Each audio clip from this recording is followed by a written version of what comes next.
प्यारे बच्चों, उदाहरण नंबर 6 में क्या दिया गया है। देखिए, चंपा एक सेल में कुछ पैंट व स्कर्ट खरीदने गई। चंपा एक सेल में कुछ पैंट व स्कर्ट खरीदने गई। जब उसकी सहेलियों ने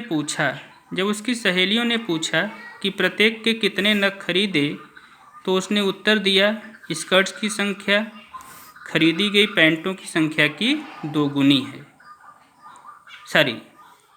स्कर्ट की संख्या खरीदी गई पैंटों की संख्या की दोगुनी से 2 कम है।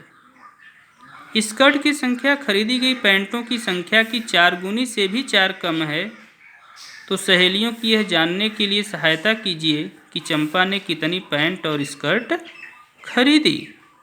तो आइए एग्जाम्पल नंबर 6 उदाहरण 6 को देखते हैं। उदाहरण 6 आपके सामने है कि चंपा एक सेल में कुछ पैंट व स्कर्ट खरीदने गई।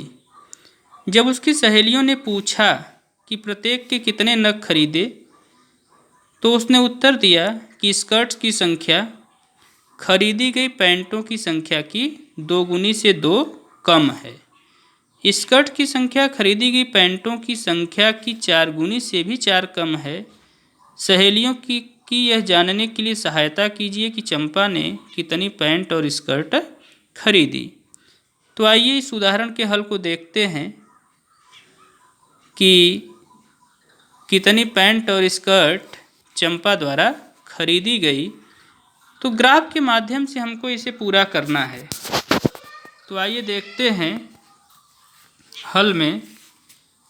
चूँकि स्कर्ट की संख्या खरीदी गई पैंटों की संख्या की दोगुनी से 2 क्या है, कम। तो हम पैंटों की संख्या को क्या मान लें, x मान लें, और स्कर्ट की संख्या को क्या मान लें, y मान लें। माना पैंटों की संख्या बराबर x तथा स्कर्ट की संख्या बराबर y। पैंटों की संख्या को x माने हैं और स्कर्ट की संख्या को y माने हैं। तो जैसा कि पहले दिया है कि स्कर्ट की संख्या खरीदी गई पैंटों की संख्या की दोगुनी से 2 कम है। तो प्रथम शर्तानुसार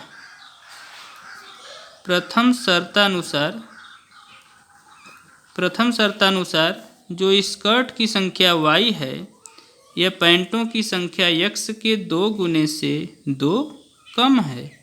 यह पहला समीकरण हो गया। द्वितीय शर्तानुसार क्या है? द्वितीय शर्तानुसार कह रहा है कि स्कर्ट की संख्या पैंटों की संख्या की 4 गुनी से 4 कम है। तो स्कर्ट की संख्या y, पैंटों की संख्या x की 4 गुनी 4x से 4 कम। तो यह समीकरण 2 हो गया। आइए इन समीकरणों का हम ग्राफ खींचते हैं और ये देखते हैं कि इनका ग्राफी निरूपण कैसा है, और उस आधार पर हम पैंटों और स्कर्टों की संख्या को ज्ञात करते हैं। तो समीकरण 1 से या समीकरण 1 के मान के लिए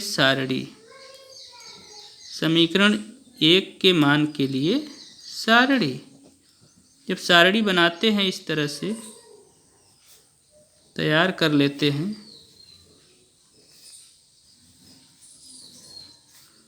इधर हमारा x हो गया, y हो गया, बिंदु के रूप में x, y।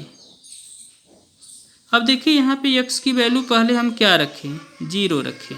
जब x की वैल्यू 0 रखेंगे तो y की वैल्यू क्या मिलेगी, -2। तो बिंदु क्या होगा, 0, -2। x की वैल्यू 1 रख लेते हैं, तो 2 1 कम 2, y की वैल्यू क्या होगी, 0। 1 और 0 बिंदु हो गया। x की वैल्यू जब 2 रखते हैं तो 2 दूनी 4, यह आपका 2 हो जाएगा, 2 और 2 हो जाएगा। ठीक, इसी प्रकार समीकरण 2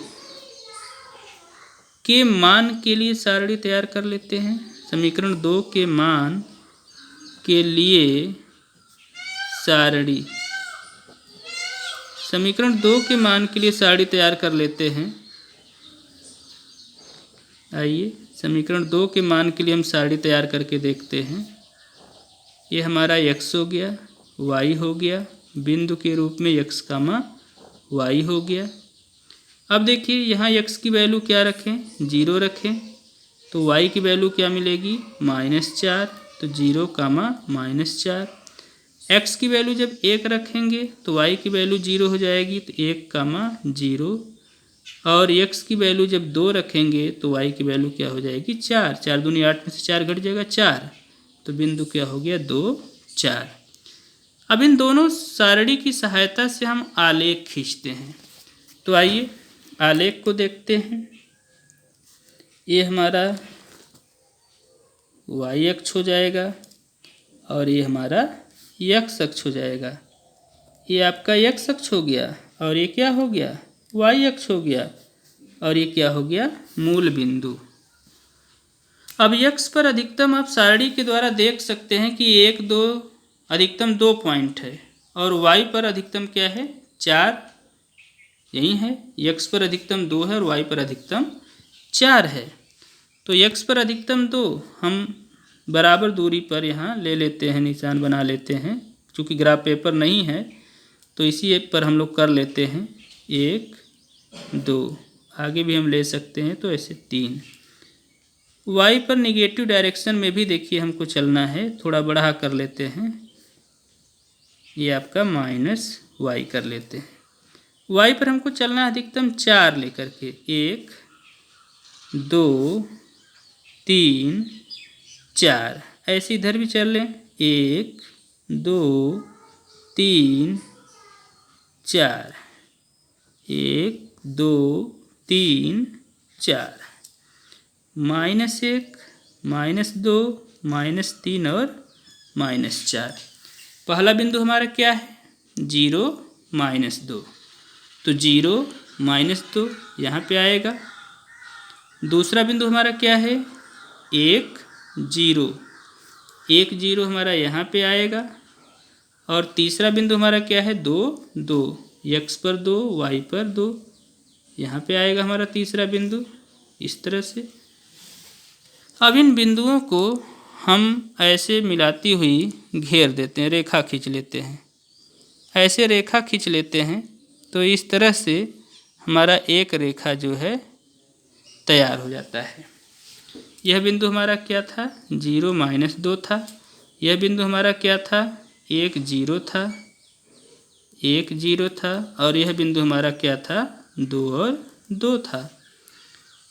इसी प्रकार दूसरे सारणी से पहला बिंदु क्या है, 0, -4, 0, -4 बिंदु यहाँ पे होगा, यह हो गया 0, -4। दूसरा क्या होगा, 1, 0, पहला तो 0, -4 हो गया, दूसरा 1, 0, यह हो गया। और तीसरा बिंदु क्या है, 2, 4, 2, 4 यहाँ पे आपका हो जाएगा। अब इन बिंदुओं को मिलाता हुआ ऐसे ग्राफ खींचेंगे। तो आइए ग्राफ खींच लेते हैं, यहाँ से ऐसे ऐसे हम ग्राफ खींचेंगे। आप देख रहे हैं कि दोनों जो रेखाएं हैं वो 1, 0 पर क्या करती हैं, प्रतिच्छेद करती हैं। तो ग्राफ से स्पष्ट है कि यहाँ हम लिखेंगे, ग्राफ से स्पष्ट है कि, ग्राफ से स्पष्ट है कि दोनों रेखाएं बिंदु 1, 0 पर प्रतिच्छेद करती हैं, प्रतिच्छेद करती हैं। जब दोनों रेखाएं 1, 0 पर बिंदु क्या करती हैं, प्रतिच्छेद करती हैं, अतः x का मान क्या होगा, 1 होगा, y का मान क्या होगा, 0 होगा। तो x क्या है, पैंट की संख्या, अर्थात पैंट की संख्या तो 1 है, लेकिन स्कर्ट की संख्या क्या है, 0। ठीक।